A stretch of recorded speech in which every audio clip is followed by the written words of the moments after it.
Hey there, welcome back guys. This video is for those that experience a security issue detected with Chrome. My firewall didn't catch it, my little snitch didn't catch it, my anti-malware and all the security software you can think of I have in my system did not catch it.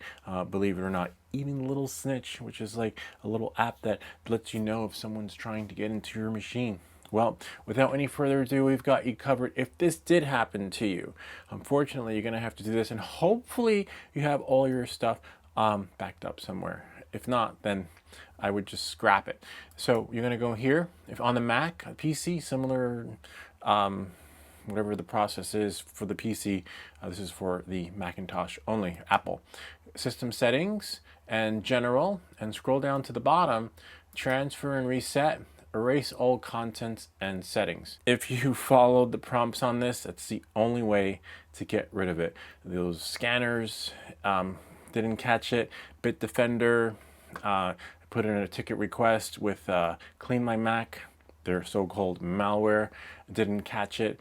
And every time I kept resetting my password and changing it, they still had access on the back end, and over the course of a couple of days, different malicious things were done to different things that I have access to, and the only thing that solved it was this. There is a guy who explains this a little bit better than me, the network security expert, on his channel, on why this happens, because basically they hijack you and pretend to be you, and what that security hack does, I'll leave a link to this video in the description right here so that you guys can see it. But if you go to Richard Laloy, this video right here, he'll explain it. But again, you got to wipe your machine clean and start fresh again and pray like you do, like I do, where all my stuff is actually saved externally daily. And that's the only thing you can do there. What happens is that hack steals your cache from your browser, your two-factor authentication it steals, which is why it can pretend to be you logging in somewhere else, because now it is you, because it took it because of the hack. And I'll show you right here, it actually happened on one of the live streams.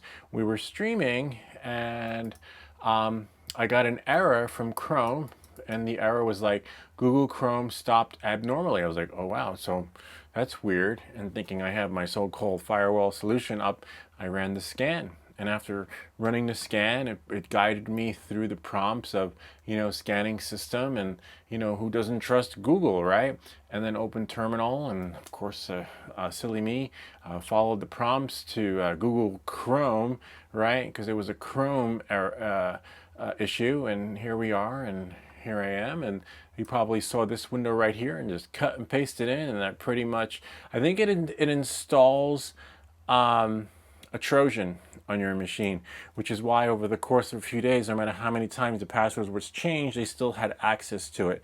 So you want to change the password to just about every single account you have, order new cards from your bank, order new everything and reset everything. And also what you have working in your favor is if you bookmark, right? If you go into your Google account, and because by the time you get to it, it could be too late.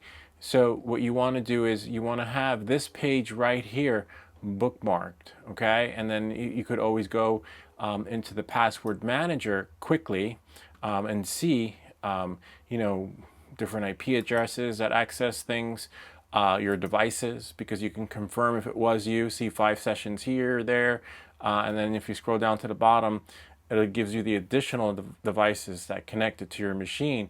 But on top of that, what you really want to have bookmarked is the, I believe, where is it? Security and sign in.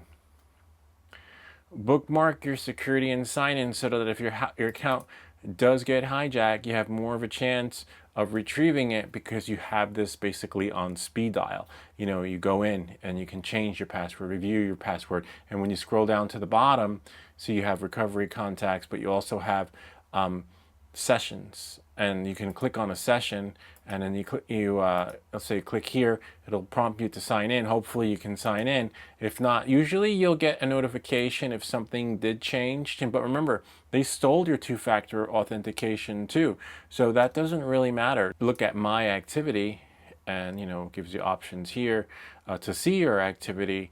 But also what you want to do is limit limit the amount of online websites that have access to your account. Have a separate Gmail for YouTube and maybe a separate email for whatever it is that you want to do. But as you can see here, if you go into linked apps right there, I don't have many. I have Artlist, which gives me copyright music. And no, if you don't know, if you see a name and you don't know, then delete it. And then maybe, you'll find out what it is when you try to access it again and you can't access it and you can reauthorize it. Just limit the amount of accounts that you have access to.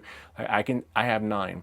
Artlist, Bamboo, which is 3D printing, Canva, everyone knows Canva, Opus Clip, Plan Social. I went crazy trying to figure out what it was.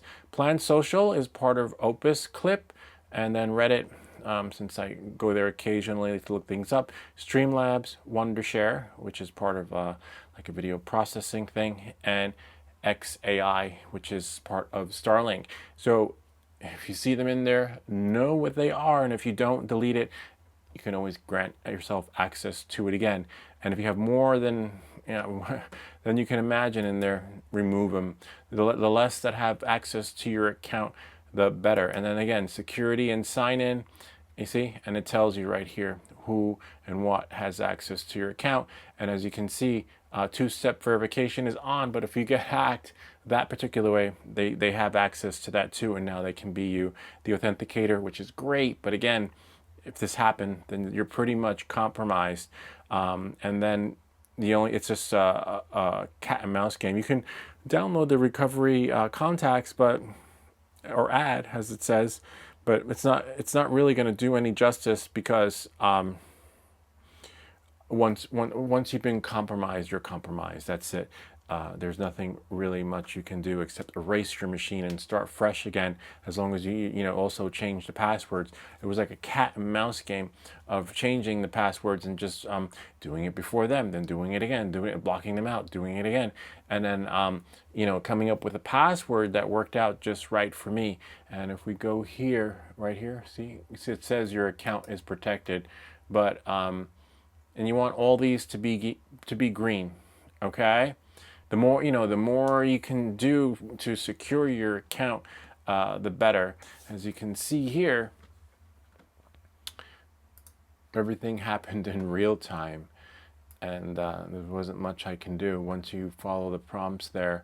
And see, terminal via, so this is a little snitch. If I had caught it in time, I just assumed it was Google. I assumed and also when you do YouTube collaborations, I don't do any, I used to in the beginning do any YouTube collaborations that require me to register my YouTube account. You want my analytics? You don't need to log in. I'll give you a screenshot of it. You want to do a collaboration with me on a product? Fine. You see my channel, the proof's in the pudding. This device right here is actually worth $400. So obviously I must be doing something right, because I didn't have to log into a portal to have this sent to me. So, and that's where they get you too. A lot of those scams, I think they groom you, right? They're like, oh, we'll send you, some might even invest in you and send you product. For all I know, this isn't a grooming, because the company is actually in California. But in general, sometimes they might entice you with a carrot at the end of the stick, so that next time they'll have you level up and have you log in to the back end of the so-called metrics analytics, so that we can work with you on a major collaboration and pay you $1,300. Like, who doesn't want $1,300? But I've been sent thousands of dollars worth of product and have never had to register with a website or share my analytics or access to my YouTube account. You like it, send it. If not, move on to the next. But I'm at the point of the channel where I can pick and choose who I want to collaborate with and what I want sent to the channel. So at the end of the day, don't sign up. And if they want to pay you, have them send you a super chat via your next live stream. I don't think there's a cap to what you can be sent there, but the less access they have to your account and the better. I know it's harder at times, especially now when doing collaborations, and you want to level up, you want to do that collab, and you don't want to compromise yourself, because what happens is, there's another video and a link in the description on how there's the YouTube collaboration scam where the website actually looks legit. It looks 100%. I almost fell for that one too. Just when you think you saw it all, you haven't until shit like this happens. But you just have to be always on alert. Have the something, it's like, oh no, an alert, I see something went wrong, the request timed out, but that's because it was just open, I hope, right? Sometimes these hacks are so sophisticated where they mimic the actual experience of the web browser. But any web browser where you get a pop-up and asks you to log in and is requesting you to cut and paste some code into the terminal, should have known better. But thankfully, I was like a keyboard warrior, and it was a race against time to get the account back. But again, stay away from collaborations that require YouTube authentication, that require you to share your analytics. You can, but just send them a screenshot. That require you to log in to their account so that you can have the full experience with your Gmail or Google credentials. Just do it via email. Careful when clicking links. As you saw, I have a little snitch. It does work. It did work, but I saw it as, I trusted it because I saw it came up as an official Google alert, and I had all my pop-ups enabled, pop-up blockers enabled, and security stuff. But apparently the glitch was with Chrome, so it was a Chrome security flaw that somehow the